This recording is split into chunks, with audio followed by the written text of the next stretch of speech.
안녕하세요.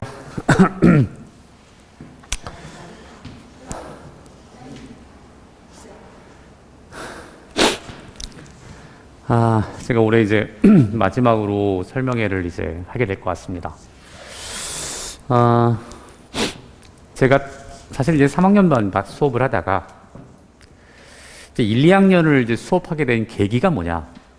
최근 몇 년 동안 이제 3학년 1월 달에 이제 초에 개강을 하게 되면 아이들이 이제 수원수투 미적분을 이제 쭉 하고 이제 같이 이제 진행을 해 나가는데 너무 기본이 안 돼 있는 거예요. 2학년 때 도대체 이걸 어떻게 배웠길래 이 모양이 되는 걸까라고 해서 참 걱정이 되게 많았는데 그걸 뜯어 고치는 게 확실히 한계가 있긴 있더라고요. 뭔가 이미 너무 타성에 젖어 있고 이게 너무 잘못된 것들이 몸에 체화되다 보니까 이걸 다시 리빌딩 하는데 시간이 엄청 오래 걸리더라. 이거 안 되겠다. 그래서 몇 년 전부터 2학년을 뭔가 이제 3학년 올라가기 전에 뭔가 좀 단단하게 만들어서 해야 될 필요성이 있는데 계속 시간이 나지 않다가 이번 기회에 제가 큰 마음을 먹고 자 이제 수원수투 제대로 한번 잘 가르쳐 보자 라는 생각 때문에 이제 개강을 하게 되었습니다. 사실 제가 지금 이 제목을 매우 특별한 수업이다 라고 말씀을 드렸는데 정말로 특별한 수업이니까 한번 잘 들어보시면 좋겠습니다. 우선 2023학년도 수능을 간단하게만 제가 설명하고 넘어갈게요. 어렵지 않았죠. 어렵지 않았고 되게 평이했긴 했었는데 제가 느낌을 조금 보면 2022학년도 수능하고 23학년도 수능을 봤을 때 미적분은 압도적으로 일단 23학년이 쉬웠다. 올해 수능이 올해 확실히 쉬웠어요. 미적분은. 근데 수원수투는 조금 작년보다는 올해 게 그나마 조금 더 비슷한데 조금 어렵지 않았을까. 아이들이 느꼈을 때 좀 어렵지 않았을까 이런 생각이 듭니다. 평이한 난이도였어요. 평이한 난이도였는데 이게 문제풀이만 사실 3학년 애들이 가장 큰 문제는 문제만 풀고 앉아있다는 거거든요. 그러니까 문제만 계속 풀다 보니까는 이런 애들은 조금 100점 맞기가 96점 이상 맞기 어렵지 않았을까 하는 생각이 들고요. 사고의 힘이 무엇인가라는 보여주는 시험이었다. 그러니까 타성에 젖은 어떤 그런 공부는 수능에서 좋은 점수를 내지 못한다. 평가원이 말하는 세 번째 조건이 있어요. 그게 홈페이지 들어가 보시면 평가원이 이제 출제 방향이 세 가지가 있는데 그 세 번째 그 조건을 매우 충족시키는 문제들로 구성되어졌다. 제 느낌상 굉장히 최근의 수능 중에서 가장 잘 정제된 문제였다라는 생각이 좀 들고요. 왜 개념을 정확히 알고 공부해야 되는가를 말해주는 시험이었다. 사실 풀이 과정 자체가 수능 문제는 5줄 이상 넘어가는 일은 없습니다. 보통 한 4-5줄이면 대부분 풀리게 되어 있어요. 근데 거기 플러스 알파, 그래프가 이제 필요한데 이 그래프를 애들이 대부분 잘 못 그리죠. 잘 못 그리다 보니까는 이게 5줄 이상이 훨씬 넘어가게끔 되게 되어 있거든요. 그러니까는 그래프를 잘 그려야 된다는 걸 좀 보여주는 거 있고 미적분은 리미트로 정의되어지는 해석 기하학이라고 이제 말하거든요. 이건 제가 말씀드리는 게 아니라 리만 선생이 했던 말이에요. 그러니까는 미적분, 우리가 사실은 수투든 선택 미적분이든 상관없이 우리가 미적이 사실 수학 전체의 거의 대부분이거든요. 근데 이 미적분이 다항함수의 미적분과 초월함수의 미적분으로 나누어져 있어요. 사실 메커니즘은 동일한데 그래프의 구조가 좀 다른 거죠. 그런데 그 어떤 경우든 리미트로 정의되어지는 해석 기하학이다. 근데 해석 기하가 뭐냐? 그래프라는 거죠. 그러니까 그래프를 잘 그리면 아주 쉬운 시험이었다. 그리고 마지막으로 제가 이제 수능을 끝나고 나면 항상 이제 수능 문제 저도 풀어볼 거 아니겠어요? 그럼 나는 과연 올해 1년 동안 되게 애들을 잘 가르쳐 온 게 맞을까? 라는 것을 이제 저도 복기를 하게끔 되게 돼 있는데 제 강의가 옳았다라는 것을 늘 증명해 주는 게 수능 시험이다. 아이들이 저를 배신할지언정 수능은 절대로 저를 배신하지 않는다. 이것은 아이들이 분명히 느꼈을 거라고 믿는데 현재까지 올해 저는 이게 한 발에 막 100명씩 놓고 하는 그런 대강의는 안 하기 때문에 못 하는 거겠죠. 그런 수업이 이제 안 되거든요. 그러다 보니까 수강생 수가 이제 한 반에 보통 한 30명 정도 돼요. 근데 올해 100점짜리가 현재까지 3명이 나왔거든요. 사실 작년에는 좀 많았는데 올해는 확실히 좀 적기는 하더라고요. 그래서 이 아비규환 속에 3명이 나왔다는 게 되게 감사하게 생각하고 있습니다. 자, 이게 뭐냐면 2023학년도 수능 이번에 22번 문항이에요. 그게 이제 킬러 문항이라고 나왔던 건데 이게 제가 이제 글씨로 제가 이제 풀어놓은 것을 이제 찍어서 이제 올린 거거든요. 이걸 왜 올렸느냐? 문제가 좀 길어요. 이게 긴데 이거 제 글씨가 이제 손글씨로 쓴 건데 선생님 아까 5줄이면 된다고 해서 굉장히 많은데요. 자, 이게 왜 많으냐면 사실은 요 그래프 하나 하고 요거 딱 4줄이 되는 거예요. 그럼 위에 거는 왜 했냐면 애들한테 이제 설명을 해줘요. 이거 복사해서 나눠줬거든요. 그래서 이걸 갖다 나눠주느라고 설명을 쭉 길게 쓴 것 뿐이고 실제로 그래프를 그리고 이 그래프를 갖고 적당하게 수식을 갖다가 써주면 끝나는 거였다. 굉장히 간단한 문제였는데 말뜻을 이해를 못하는 거죠. 이게 가나다의 조건이 뭔지를 모르다 보니까 이제 그래프를 못 그리는 거예요. 이게 포인트거든요. 그러니까 그래프를 그려야 되는데 못 그린다는 거예요. 하나 더, 미적분 30번 보겠습니다. 마찬가지죠. 보세요. 이게 미적분의 30번인데 이게 문제가 딱 보면 되게 겁나게 생겼어요. 무섭게 생겼거든요. 합성함수 hx가 g합성 fx가 다음 조건을 만족한다. 쭉 나와 있는데 보세요. 그래프 하나예요. 수식은 하나밖에 없어요. 수학은 이런 겁니다. 되게 간단한 것이거든요. 근데 이거를 못한다는 건 좀 많이 안타깝지 않느냐. 늘 얘기하는 고난이도 문제는 뭐냐면요. 보통 이제 가나다의 조건을 주죠. 그럼 조건을 정확하게 해석을 해요. 여기는 개념의 정밀도가 필요한데 이 정밀도가 없이는 그래프를 완성시킬 수가 없죠. 그래서 이 조건을 해석하고 그래프를 그리고 도식되어진 그래프를 수식화시켜 연산을 하는 것이다. 이것이 수학인데 개념의 정밀도 없이 고난이도 문제를 정복한다는 건 불가능하다. 만약 예비 고2 학생들 중에서 선생님 저는 무슨 고난이도 필요 없고 저는 그냥 1등급만 되면 돼요. 올해 1등급이 84점이라고 하니 84점만 저는 넘기는 게 목표예요 라고 하는 예비 고2가 있다면 저한테 오면 뭔가 잘못된 겁니다. 그런 학생들은 절대로 1등급이 될 수가 없거든요. 불가능해요. 100점을 목표로 공부해야 96점이 나오는 법입니다. 그러니까 고난이도 문제를 어떻게 정복할 것인가 우리가 이제 포인트가 된다. 근데 고난이도 문제를 정복하려면 어떻게 되는 거냐? 개념의 탑재 유무다. 이것이 제게 이번 겨울방학 때 제가 중점적으로 강의할 내용이 되겠습니다. 고3 때 이제 애들이 힘들어하는 이유가 뭐냐면 기본기가 없어요. 개념은 없어요. 근데 마음은 급해요. 저도 그 느낌은 알겠어요. 1월 달에 딱 와요. 그럼 수능은 사실 10개월밖에 안 남은 상황이 돼버리기 때문에 제가 지금 왜 예비 고2 학년 아이들 이제 설명회에서 3학년을 얘기하느냐. 우리 애들도 곧 4학년이 되기 때문이에요. 그러니까 2학년 때 뭘 해야 되느냐. 개념이 없어요. 그러니까 2학년 때부터 애들이 너무 내신 이러다 보니까는 개념은 없고 그냥 이상한 그냥 막 비비꼬아놓은 문제들만 계속 풀다 보니까 개념이 부재 속에서 문제만 계속 갖다 머리에 집어넣게 되는 것이죠. 절대 그렇게 되지 않거든요. 수학이. 그게 완성되지 않아요. 문제 많이 풀어서 수학 잘한다는 얘기를 들어본 적이 없어요. 제가. 풀어봤어요. 그럼 이제 풀어봤으면 이제 고생해서 풀었으면 이걸 내 것으로 만들어야 되는데 그러지 못한다.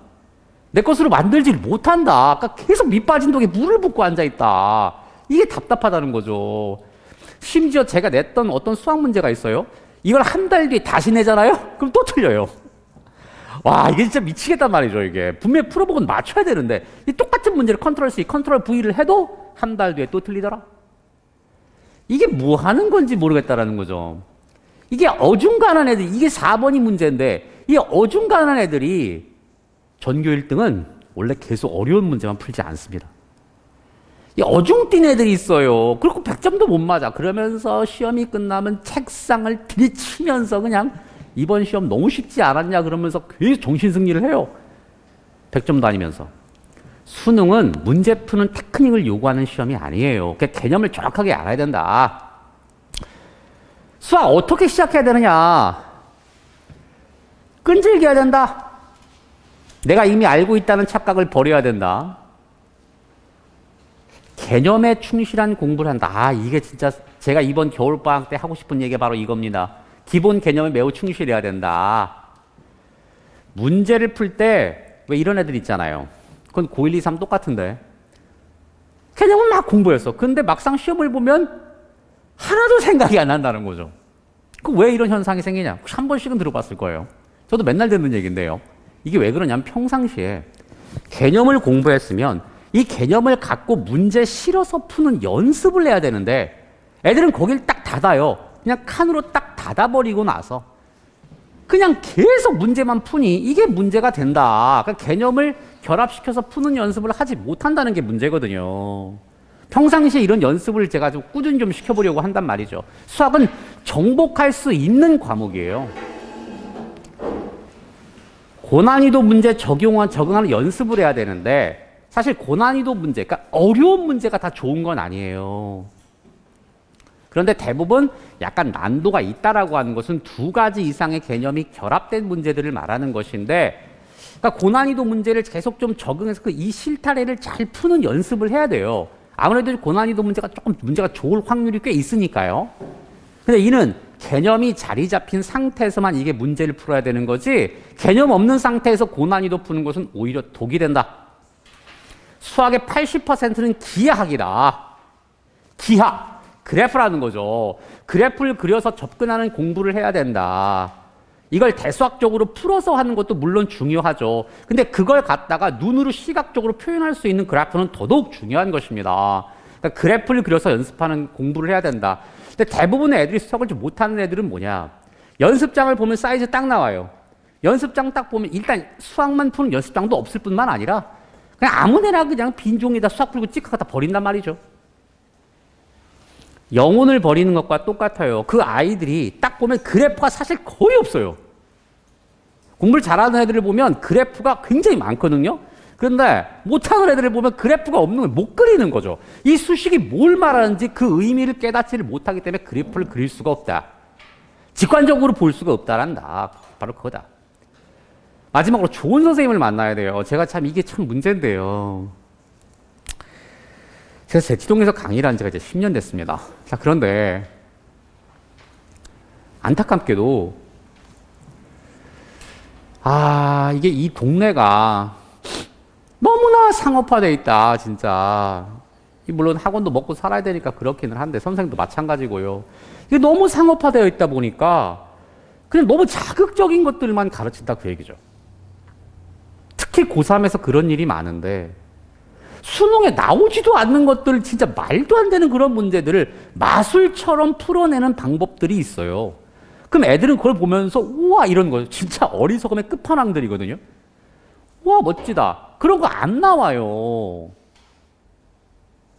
근데 그런 걸 보면서 와 저 수학선생님 정말 짱이다. 이렇게 얘기를 하니 이게 진짜 말도 안 되는 일이다. 수학선생님은 수학 선생님이지 일루셔니스트가 아닙니다. 한상술사가 아니라고요. 좋은 선생님을 좀 만나 좋겠는데 이게 2학년을 가르치는 선생님들을 보면 그냥 뭐 학교 내신 뭐 이런 거 갖다가 그걸 갖다 계속 변형해서 문제를 풀고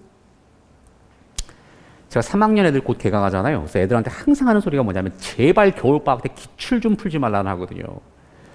아니 알지도 못하는데 잘 알지도 못하고 개념도 없는데 기출 그 좋은 문제를 풀어서 뭘 얻을 수 있다라는 거예요.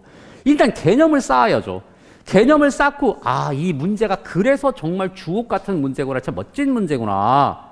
이걸 알아야 되는데 그런 거 없이 그냥 수학 문제를 푸니까 선생님들이 계속 기출을 풀래요. 저는 기출 푸는 거 절대 반대하거든요. 기출은 문제가 나빠서 그런 게 아니라 내가 이 정도를 맞서 싸울 수 있는 능력이 되었다라고 했을 때 그 문제를 푸는 거지 밑도 끝도 없이 갖다 푸는 건 아니다. 제발 좀 애들이 제 말을 들어줘야 될 텐데요. 그리고 작년 수능과 올해 수능 공통점 하나도 없어요. 항상 문제는 새로워요. 그러니까 무슨 뭐 기출을 분석한다? 뭘 분석은 해야죠. 왜냐면 뭘 분석하느냐? 어떤 개념이 실려서 이 문제가 나왔는지 정도는 이제 분석을 해줘야 되는데 그 문제 자체를 지네들이 뭔 힘으로 분석할 수가 있겠어요? 그건 말이 안 된다. 수학. 지금부터 늦지 않을까? 결코 늦지 않았으면 저도 해봐서 알아요. 저도 공부 2학년 때부터 했거든요. 결코 늦지 않았다. 고2 때가 사실 고등학교 생활 중에 제일 중요한데 이 1학년 때는 애들이 그냥 어버버 해요. 그냥 수학 상한가? 그거 이제 하잖아요. 어버버 하면서 하다가 이제 현타가 오기 시작하죠. 이맘때쯤 되면은 이거 어떻게 되는 상황이지? 뭐 현타가 막 와요. 중학교 때 조금 잘하던 애들이 이제 고등학교 초반에는 반짝 빛을 내다가 갑자기 수학이 이제 함수 나오고 뭐 이렇게 되다 보니까 뭔가 내가 지금 이게 가는 방향이 제대로 맞고 있나? 라고 현타가 이제 오기 시작하죠. 그때부터 자신감이 훅 떨어지게 되는 거죠. 그러다 보니까 모의고사도 막 2등급, 3등급 찍어버리고 막 이렇게 되는 경우가 비일비재하다. 2학년 때부터 제대로 하면 되느냐? 돼요. 수학 상하가 애들이 아무리 멍청해도 그래도 한 번은 배웠을 거 아니겠냐 말이죠. 우리 수학 충분히 100점 맞을 수 있고 원하는 대학 진학할 수 있어요. 저는 이런 경우 진짜 많이 봤고요. 저도 그랬어요. 충분히 된다. 솔직히 3학년은 뭐 3학년 설명회를 할 때도 얘기하죠. 지금부터 해도 괜찮습니다. 하지만 좀 힘들죠, 사실은. 굉장히 고통이 많이 따르고.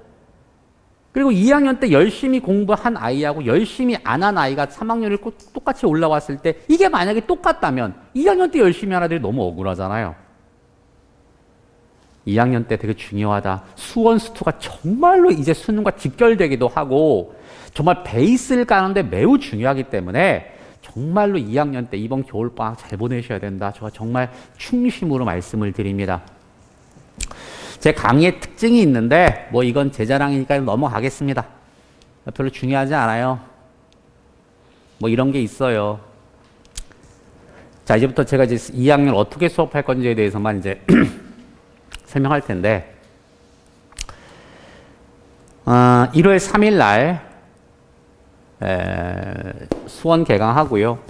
2월 27일인데 이건 뭐 저녁 때 이제 하기 때문에 방학을 안 했어도 이건 충분히 이제 수업을 진행할 수가 있는데 선생님 회차가 왜 이렇게 많아요? 라고 하는 얘기가 혹시 들릴 것 같아서 제가 이제 거기에 부가 말씀을 드리겠습니다. 우선 말이죠.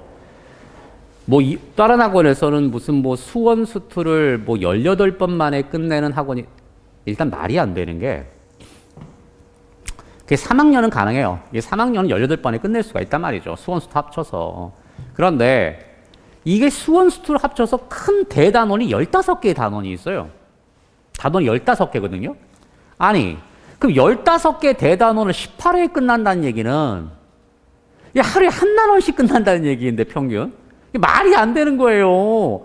아니 어떻게 미분의 극대극소를 하루 만에 끝낼 수 있겠냔 말이죠. 전 불가능하다고 봅니다. 그냥 하는 방법만 간단하게 설명을 하고 문제 풀겠죠. 그게 진짜 아는 걸까요? 밑 빠진 독에 물을 이제 그만 부어야 된다. 이제 뭔가 좀 탕아리를 단단하게 만들고 거기다 물을 부어야지. 그러니까 한 번 본 건 중요하지 않다니까요. 진짜. 제가 늘 설명회 때마다 말씀을 드리잖아요. 본 것과 아는 것은 다르다니까요. 아이들이 한 번 봐요. 어머니들 항상 저한테 상담하실 때 그래요. 우리 애가요, 뭐 수원을 뭐 한 2번 받고 3번 보긴 봤는데 한번 돌리긴 돌렸는데 잘 모르는 것 같아요. 왠 줄 아세요? 애가 학원 가가지고 그냥 단기 속성으로 끝내가지고 머리만 돌리다 와서 그런 거예요. 아는 게 없죠. 아는 게. 뭔가 제대로 공부를 하지 않았다. 손에 쥐어지는 게 없는, 사실 이렇게 해도 제가 끝낼까 말까예요. 수열만 하더라도 가르칠 내용이 막대하거든요, 진짜. 수학적 귀납법의 정추론과 역추론 설명만 해도 이틀은 잡아먹어야 되는데 그걸 어떻게 6번 만에 끝내요, 그거를 5번 만에. 그런 학원을 제발 좀 저한테 안 오셔도 돼요. 제발 그런 데는 좀 기피하자. 네? 그리고 제가 뭐 4시간 수업하는데 4시간 수업을 어떻게 하느냐. 보통 한 30분 테스트를 봐요. 그리고 그 중에서 난도가 높은 2문제를 풀어줘요. 그리고 나머지 시간 동안에 뭐 하느냐. 저 쉬지 않고 3시간 동안 개점 설명해요. 쉬지 않고. 아마 제 강의를 들어본 친구들이 있을 거예요. 저는 절대 쉬거나 수업 대충 하는 일 일절 없거든요. 목이 터져라 강의한단 말이죠. 그래도 시간이 빡빡해요. 하물며 이 수투는 난도가 일단 높아요. 그런데 이걸 어떻게, 말도 안 된다. 진짜 말도 안 된다. 그러니까 이렇게 해야 이번 겨울방학에 딱 끝난다. 또 한 가지. 수원 수투를 동시에 해요. 8시간을 해야 되는데 우리 애가 버틸 수 있을까요? 5시 반에 수업 해가지고 30분 만에 밥 먹고 얹히지 않을까요? 시간이 일단 이때뿐이라서 일단 제가 시간을 뺄 수도 없을 뿐만 아니고요. 예전에 8시간 하는 애들 비일비재하게 많아도 그 잘만 다 쫓아갔어요. 제가 적당하게 잘 가르쳐 놓을 테니까 하루에 그냥 몰아서 하는 게 오히려 2학년한테는 낫다. 제가 그렇게 좀 말씀을 좀 드립니다. 그리고 화요일, 목요일 날 수학에 올인을 하고 그 나머지 요일 동안에 좀 숙제 좀 하고 그다음에 클리닉 수업 와가지고 조금 클리닉도 좀 하고 이러면 얼마나 좋겠어요. 한 번 온 김에 그냥 수원수도 동시에. 그리고 우리 애가 수투를 한 번도 안 했는데 선생님 수업을 들어도 될까요? 됩니다. 수원과 수투는 다른 메커니즘을 갖고 있어요. 그러니까 얘는 거의 미적분으로 이제 되는 것이고 함수의 극한과 연속성, 미분과 적분이에요. 얘는 지수함수, 로그함수, 삼각함수, 수열이거든요. 그러니까 달라요. 그러니까 몰라도 같이 진행하는 데는 전혀 지장 없다. 연동성은 거의 없다고 보시면 되겠다. 노력이 재능을 이깁니다. 제가 가르쳐 보니 그렇더라고요. 솔직하게 얘기하면 이 수학이라는 과목 자체를 제가 진짜 오래 가르쳤거든요. 근데 수학적으로 진짜 뛰어난 애들이 있더라고요. 애가 머리가 좋아요, 진짜로. 저도 간혹 가다 깜짝깜짝 저도 생각하지 못한 방법들로 풀어내는 애들이 있어요. 저도 수학 정말 잘하는 사람인데 저보다 정말 뛰어난 애들이 지금까지 있더라. 정말 대단하더라. 그런데 걔가 수능에서 100점은 맞지는 못하더라고요. 한 역사가 있었어요. 이 아이가 수학 올림피아드 나가서 금상을 탔어요. 얼마나 머리가 좋은 거예요. 그러니까 솔직히 걔 머리를 쫓아가기는 어렵더라고요, 제가. 정말 부담스럽더라고요. 너무 뭐 기발한 방법으로 문제를 풀어내니까. 그리고 생각지 못한 방법으로 풀어내니 이제 그때가 언제냐면 기하와 벡터를 가르칠 때 그 공간 도형을 바라보는 건 굉장히 다양한 시각으로 바라볼 수 있기 때문에 그러니까는 혹시 머리 좋은 애들이 그런 걸 잘 하죠. 근데 걔가 수능에서 100점은 못 맞더라고요. 걔 그때 92점 맞았거든요. 그런데 그냥 묵묵하게 그냥 공부하던 놈은 오히려 100점을 맞았다. 수능은 IQ 테스트를 물어보는 게 아니다. 꾸준히 하다 보면 그 재능을 이길 수가 있다는 것이죠. 수능은 IQ 테스트가 아니에요. 그래서 꾸준히 하다 보면 반드시 된다. 다시 한번 말씀드리는데요. 노력이 확실히 재능을 이기더라고요. 수학만큼. 제가 다른 과목은 모르겠어요. 근데 수학만큼은 정말로 꾸준히 하면 이기더라. 자, 여기까지가 제가 이제 오늘 준비한 내용인데 이제 곧 개강을 하게 되는 상황이 왔어요. 오늘 이제 5일이잖아요.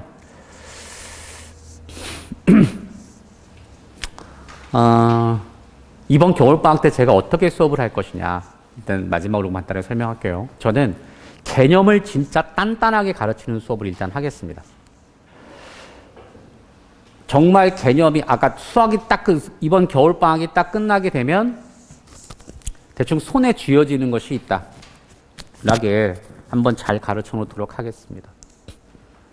그러니까 꼭 시간이 안 맞을 수도 있잖아요. 저하고. 뭐 국어가 있어요. 뭐 그럴 수 있어요. 얼마든지. 뭐 그렇다고 해서 무조건 저희 수업을 들어요. 그건 아니고요. 만약에 시간이 안 맞아서 다른 학원을 가게 됐을 때 제발 그 커리큘럼을 잘 보세요. 수원수투를 갖다 몇 번에 끝나는 것인가. 그리고 꼭 수업을 한번 듣고 오면 선생님이 문제를 많이 풀어주거나 아니면 개념을 많이 이걸 물어보세요. 그러니까 대부분 선생님들이 문제만 푼단 말이죠. 개념을 사실 가르치는 건 되게 어렵기 때문에 문제만 푼단 말입니다. 그거는 안 좋은 거예요. 이 소중한 겨울방학 때 개념을 일단 큰 항아리를 만들어야 거기다 물을 붓죠. 밑이 빠져 있는데 거기다 물만 부으면 마치 모래성걸 쌓는 것과 똑같은 거예요. 힘만 든다니까요. 아무리 아름답게 모래성을 쌓아봐야 아무 소용없어요. 이번 겨울방학 정말 너무 중요하거든요. 이번 겨울방학이 끝나면 우리는 내년도에 겨울방학을 맞아 고3이 되는 거예요. 진짜 2학년 때 허송세월 보내지 않았으면 좋겠다라는 마음으로 갖고 하고 있고요. 그 다음에 화요일, 목요일 날 이제 제가 수업이 있잖아요. 그럼 애들이 질문이 있을 수가 있단 말이에요. 근데 이게 시간이 부족하다 보니까 선생님한테 질문을 할 수 있는 여유가 없겠죠. 그래서 제가 따로 이제 클리닉 수업을 하나 만들었는데 그게 월수금에 있어요. 월수금에 1시 반부터 5시까지 제가 클리닉 수업이 따로 있어요. 조교가 한 4명 있을 거예요. 그럼 가면 자기가 딱 봐가지고 원하는 언니, 오빠, 형, 누나가 있지 않겠어요? 그러면 한 사람을 찍어서 걔하고 열심히 한 달 동안, 2달 동안 공부를 해주면 된다. 질문을 뭐 할 수 있겠죠. 뭐 질문을 하면 사실 저는 질문 많이 하는 걸 별로 좋아하진 않아요. 그러니까 질문을 많이 하는 애들은 습관적으로 질문을 하더라고요, 그게. 이게 하다 모르면 질문을 해야 되는데, 조금만 모르면 질문이에요. 질문을 많이 안 해치고 공부 잘하는 건 못 봤는데, 하다 안 되는 건 어쩔 수 없죠. 조교나 저한테 질문을 하면 분명히 성심성의껏 질문에 답을 해주겠다. 그런데 이런 질문은 안 받아줍니다. 선생님 3번 모르겠어요. 저 이런 건 안 받아줍니다. 뭐 어쩌라는 거예요. 네가 뭘 모르겠다는지를 알아야지 내가 이해해주지. 그냥 풀어달라는 건가? 선생님은 문제를 풀어주는 기계가 아니야. 네가 뭘 모르는지를 알아야 선생님이 그 부분에 설명을 해주지. 애들이 선생님 3번 모르겠어요. 결코 발전이 없습니다. 3번 모르겠다? 발전 없어요. 3번을 푸는데 이게 잘 선생님 어디서 막혀요? 이렇게 물어봐야 이게 정상 아니겠어요? 그런 친구들은 제가 정말 성심성의껏 잘 가르치라고 제 조교한테 당부를 해놨습니다. 과제물이 있습니다. 워크북이 있죠. 워크북은 챕터당 한 40문항 됩니다. 챕터당 40문항. 그러니까 수원, 수투를 동시에 하게 되면 80문항이 되겠죠? 근데 이걸 주 2회 하게 되면은 대충 뭐 평균적으로 40문항이기 때문에 하루에 풀 수 있는 양이요. 그러니까 대충 그 정도 보면은 이렇게 생각하시면 되겠어요. 수원, 수투를 동시에 수강하는 것을 저는 강추합니다.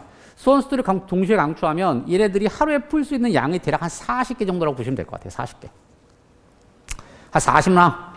그러니까 일주일이면 한 200, 한 50문항, 60문항 정도 되겠죠. 이 정도를 제가 과제물로 낼 테니 그거 열심히 잘 해오시면 되겠고요. 그 양이 많은 친구도 있고 적을 수도 있는 친구가 있어요. 만약에 적다고 느끼면은 문제를 더 달라요. 이것보다 그냥 시중에 있는 문제 있잖아요. 뭐 그런 것들을 그냥 기본서로 하나 사서 푸는 것도 제가 봤을 땐 나쁘지 않습니다. 그러니까 일단 제 숙제를 다 해오는 게 제가 일단 못 봤어요. 일단 숙제를 못 봤기, 다 해오는 놈을 아직까지 못 봤기 때문에 일단은 뭐 제 숙제를 열심히 해오는 걸로 하시면 되겠습니다. 클리닉 시간에 저는 없습니다. 왜냐하면 제가 이제 월수금에 이제 3학년 수업을 해야 되잖아요. 예. 클리닉 시간에 저는 없고요. 3학년 수업이 제가 사실 압도적으로 많아서 월수금에는 거의 3학년 수업만 한다 이렇게 보시면 되겠습니다. 그리고 주말에도 이제 있고요. 화목만 제가 이제 고의 수업을 하려고 시간을 빼놓은 거였거든요. 그래서 클리닉 시간에는 제가 이제 함께 있지는 못하고요. 조교만 있게 되는데 이 조교들이 제 제자들입니다. 그래서 제가 가르치는 거나 걔네들이 가르치는 거랑 거의 똑같다고 보시면 돼요. 수업의 일관성이 저한테 배운 애들이기 때문에 저 가르친 거랑 거의 똑같이 가르친다고 보시면 되겠고, 오히려 가장 최근에 수능을 보았던 애들이기 때문에 감각이 더 살아있는 거라서 일단 만족도, 올해 보면 올해 고3들의 만족도를 보면 거의 120%다. 조교 선생님 너무 좋았다라는 평들이 되게 많았기 때문에 뭐 그런 걱정은 안 하셔도 되겠습니다. 제가 클리닉 시간에 함께 있을 수는 없죠. 그리고 수업 시간에 이제 화요일, 목요일 날 오면 이제 수업 시간에 조금 일찍 오게 되면 뭐 애들이 질문을 받아주면 되는데, 이게 또 이런 애들이 또 있어요. 선생님을 잡고 안 놔주는 애들이 있거든요. 그냥 문제를 한 10개씩 질문하는 애들이 있단 말이에요. 그거는 사실 물리적으로 불가능하죠. 하나 문제를 풀어주는데도 최소한 뭐 2, 3분을 걸릴 텐데 10개씩 뭐 30분 동안 한 애를 자꾸 할 수는 없다. 그러니까 그런 것 때문에 제가 조교가 필요한 거였기 때문에, 그럴 것 같으면 과외를 해야죠. 그러니까 그걸 최대한 커버하기 위해서 제가 조교를 따로 클리닉 시간을 둔 거니까 거기에 와서 같이 공부해주면 좋겠다. 그리고 교재는 100% 제가 만든 교재로 하고 있고요. 정말 제발 좀 제 교재랑 다른 교재랑 비교를 좀 해주세요. 당대 최고의 교재다. 감히 장담합니다. 제 교재에 있는 모든 어떤 개념과 문제를 마스터만 할 수 있다면 절대 수학에서 틀리는 일은 없다. 그리고 3월 달이 됐을 때 제가 화요일, 목요일 날 똑같은 시간에 정규반 한 반을 개강하려고 합니다. 사실 고2는 제가 특강만 하고 이제 사실 특강조차도 안 했는데, 올해 같은 경우는 2학년 한 반을 제대로 잘 키워보겠다라는 생각 때문에 화요일, 목요일 날 제가 정규반 한 반을 꾸려가려고 하고 있어요. 그럼 3월 달부터는 이제 수원에 심화 수업을 하고 내신 대비도 하고 이렇게 하려고 한다. 이렇게 보시면 되겠습니다. 제가 가르치면 다릅니다. 그러니까는 3학년 애들도 제 수업을 들으면 뭐가 다르다라는 걸 많이 느끼거든요. 아마 2학년 애들도 많이 느끼지 않을까 싶습니다. 제가 이제 준비한 건 여기까지고요. 보내주시면 정말로 제가 열심히 이 수학 겨울방학이 딱 끝났을 때 수원 수두가 확실히 안정될 수 있도록 잘 한번 가르쳐 보겠습니다. 제가 낸 과제, 교재 요것만 좀 복습만 잘해준다면 감히 장담컨대 이 동네에서 진짜 수학만큼은 짱짱하게 잘할 수 있도록 한번 잘 가르쳐 보겠습니다. 아이가 물론 우리는 너무 못하는데 그럼 좀 시간이 걸리겠죠. 어떻게 못하는 애들 8등급, 7등급 애들이 어떻게 잘하겠어요. 근데 어느 정도 된다. 근데 애가 뭔가 어설프다. 좀 어설프다라는 애들은 확실하게 제가 단단하게 만들어 드리겠습니다. 이것이 제가 이번 겨울방학에 던지는 출사표의 마지막 말이 되겠습니다. 오늘은 여기까지 하겠습니다. 감사합니다.